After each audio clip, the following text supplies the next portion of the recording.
Tonight, Michigan's Attorney General is calling for change in the wake of George Floyd's death. Dana Nessel is now joining other attorney generals all across the country, asking Congress to allow state AGs to stop patterns of police misconduct in police agencies if the Department of Justice won't act.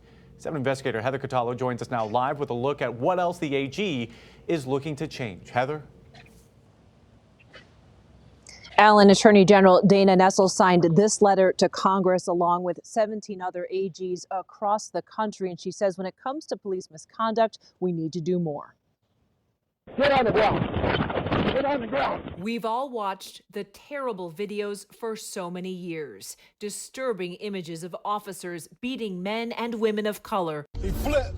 Yep.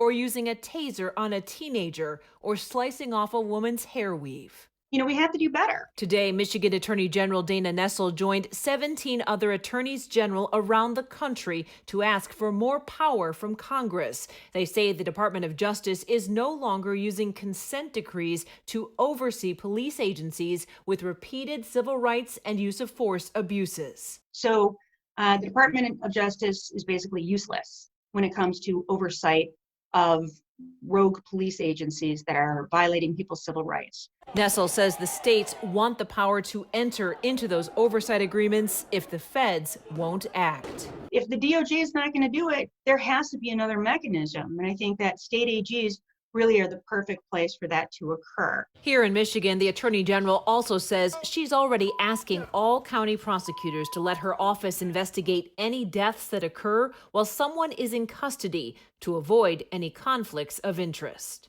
Whether it's intentional or not, you do form a bias because you know these people personally. You can't help it.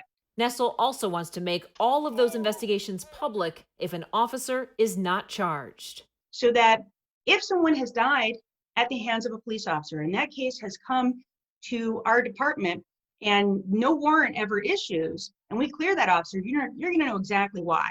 The AG wants the state to establish a special independent board that can investigate and keep track of every case that involves use of force. There are people assigned to do investigations, there are people that do the reviews, and that way you have more focused, but also sort of more standardized procedures for what the disciplinary actions are.